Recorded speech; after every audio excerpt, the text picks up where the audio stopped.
Fascist Hasina থেকে, fascist খুনির থেকে আমরা মুক্তি পেয়েছি 5ই জুলাই, 5ই আগস্ট। 20 কোটি জনগণের প্রাণের টোটাল দায়িত্ব দেওয়া হয়েছে একজন ব্যবসায়ীর হাতে।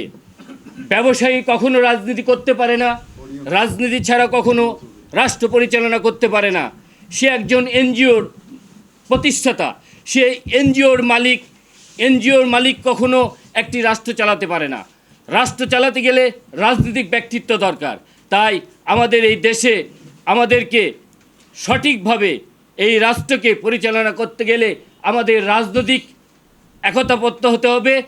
একতাবদ্ধ হয়ে এক পতাকা তলে এসে আমাদের রাজনীতি করতে হবে। এই দেশকে কলঙ্কিতর হাত থেকে মুক্ত করতে, এই দেশকে দুর্নীতি থেকে মুক্ত করতে গেলে আমাদের রাজনীতি সমঝোতায় আসতে হবে। আর এই রাজনীতি সমঝোতায় আসতে গেলে আমাদের সকলকে এক পতাকায় আসতে হবে। সেটি হলো জাতীয় সংস্কার জোট। এই জাতীয় সংস্কার জোট ছাড়া আগামীতে এই বাংলাদেশের রাষ্ট্র পরিচালনার সঠিক দিক নির্দেশনা কখনোই সম্ভব না। আর এই জাতীয় সংস্কারবিহীন যদি রাজনীতি হয় তাহলে কিন্তু সেই ফ্যাসিস্ট সরকার আবার পুনরুদ্ধার হবে, এই বাংলাদেশকে কিন্তু একটি গৃহযুদ্ধের মধ্যে নিয়ে যাবে। আমরা সবাই চাই আসুন এই রাষ্ট্রকে সুন্দরভাবে পরিচালনা করি, এই রাষ্ট্রকে উন্নত শিখরে নিয়ে যাই। হ্যাঁ, বর্তমান সরকার যেটি করছে সেটি হলো কি, তার তালিকাভুক্ত কিছু এজেন্টা, কিছু রাজনৈতিক দলকে নিবন্ধিত অনিবন্ধিত মাত্র 30টি রাজনৈতিক দলকে নিয়ে উনি বাড়তি ভার্সন লাভ করছে। দীর্ঘ আজকে 1 বছর হয়ে যাচ্ছে প্রায়। এই 1 বছরে একটি সংস্কারের কিন্তু আমরা সফলতা অর্জন করতে পারিনি। অথচ আমাদের প্রাণের দাবি, আমাদের 20 কোটি জনগণের দাবি জাতীয় সনদ, সংস্কার, বিচার, আইন এবং পরবর্তীতে সুন্দর একটি রোডম্যাপ করে জাতীয় ইলেকশন।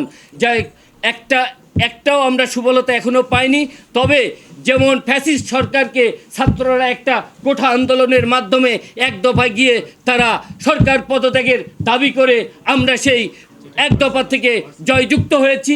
আজকে দেখেন ঠিক তদরূপী বিমান দুর্ঘটনা ঘটেছে সেই মাইলস্টোন কলেজের যে ছাত্ররা সঠিক মৃত ব্যক্তি, আহত ব্যক্তিদের তালিকা চাওয়াতে আর্মি বা সেনাবাহিনীর দ্বারা, বিভিন্ন প্রশাসনের লোক দ্বারা যে কলঙ্কিত হয়েছে, যে অত্যাচারিত হয়েছে, এই জন্য কিন্তু ছাত্র জনতা আবার একতা হয়েছে।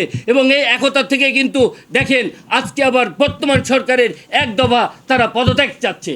নিশ্চয়ই আপনারা যদি সফলভাবে সঠিকভাবে রাষ্ট্র পরিচালনা করতে পারতেন তাহলে কিন্তু ছাত্ররা আবার সংঘবদ্ধ হতো না, আপনাদের পদত্যাগ চেত না।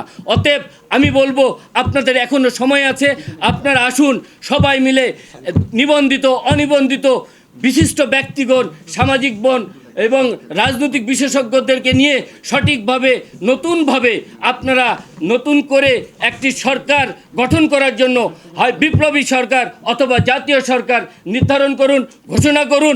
এতে আমার মনে হয় আগামীতে আমাদের রাষ্ট্র সঠিক পথে চলবে এবং রাষ্ট্র পরিচালনার জন্য সুন্দর একটি অবকাঠামো নির্ধারণ হবে।